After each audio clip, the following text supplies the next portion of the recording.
Na quinta-feira, a gente teve acesso à minuta da PEC da transição, também chamada de PEC do estouro. Nesse dia, o dólar disparou para 5,41 e a bolsa, apesar de ter fechado numa queda de 0,49% apenas, durante o dia chegou a cair 2,72%. Isso porque na PEC transicional, eles pretendiam passar de forma definitiva o Bolsa Família para fora dos cálculos do teto de gastos. E eu particularmente acredito que o mais provável é que eles consigam passar isso por um período, talvez 1, 2 anos, e depois isso não seja de fato algo definitivo. Mas outra coisa que atrapalhou muito o mercado nesse dia foi o discurso de Lula. O discurso foi bonito, falando de combate à fome, fazendo uma cobrança aos países ricos, os que são os principais vetores do aquecimento global, busca de zerar o desmatamento até 2030, punir o garimpo ilegal, e apesar da mídia internacional reagir positivamente, Washington Post dizendo o Brasil está de volta, New York Times, as expectativas estão altas depois da fala exuberante de Lula, Lula é ovacionado na COP27. Apesar de tudo isso, o que o mercado focou foi que ele reafirmou o discurso que vai focar seus esforços em medidas sociais. E é claro que isso contribuiu com essa grande queda do mercado, porque o mercado fica preocupado com o tamanho do déficit fiscal que a gente pode abrir, e com déficit fiscal a gente precisa se financiar mais, se a dívida crescer demais a gente pode ter que subir os nossos juros para conseguir captar dinheiro, se a gente imprimir muita gente vai gerar inflação, então tem uma série de questões com a qual o mercado se preocupa. Então a equipe do Lula veio se manifestar e o Meirelles falou que é necessário cortar despesas para abrir espaço no orçamento. Depois o Alckmin reafirmando aí ao mercado que todos os gastos do governo vão ser revisados pela nova gestão e que o futuro governo terá um compromisso com a responsabilidade fiscal. Então os aliados do Lula mais alinhados com o mercado se manifestaram tentando acalmar o mercado, mas de qualquer jeito a coisa ficou feia pro Ibovespa. Ele fechou essa semana com uma queda de 3,01%, muito forte, e a gente já se afastou aqui dos topos que a gente fez aqui dia 24 de outubro, e o que me preocupa um pouco é que esse topo aqui, essa máxima, foi inferior a essa, então a gente não quebrou a estrutura no gráfico da tendência de queda, a gente ainda tá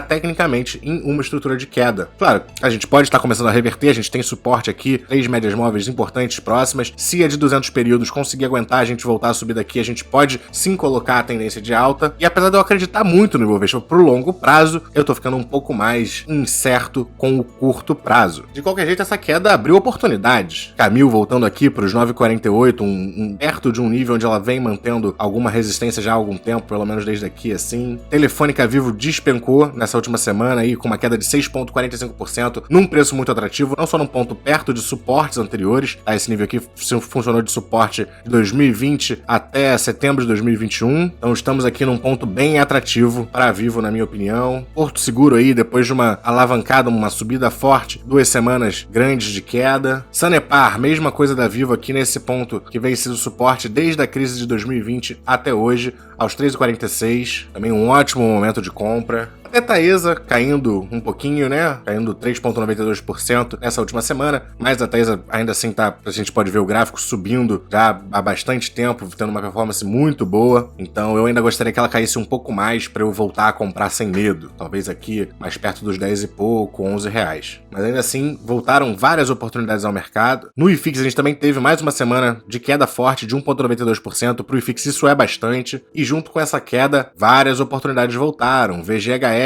sendo negociado abaixo do PVP. RXF eu não considero que tá barato, tá? Mas ele deu uma recuada dos 112 que ele bateu, mas ainda assim eu tava falando dele quando ele tava abaixo dos 100 reais, eu não tô mais comprando ele. CPTS, que é um fundo que eu gosto muito também, já tem vídeo sobre ele, com mais uma queda muito forte, 2,54%. Ele também anunciou um rendimento baixo de 85 centavos só, por isso que o mercado tá batendo bastante. BTLG de tijolo voltando a um nível atrativo, eu gosto de comprar ele abaixo dos 100 reais, tá aqui aos 99,11. A gente vê que Brasil voltou, pelo menos na minha opinião, a estar com boas oportunidades. S&P 500 não se movimentou muito essa semana, teve uma alta na última, 5,9, e se manteve estável nessa, se mantendo acima da média móvel de 20 períodos. E junto com isso, o dólar voltou a subir nessas últimas 2 semanas também, tá aqui agora aos 5,38, mas chegou a bater no meio dessa semana 5,50. Então as oportunidades que a gente estava tendo como brasileiro de dolarizar a nossa carteira e de comprar barato a bolsa lá nos Estados Unidos, a bolsa ainda tá barata, né?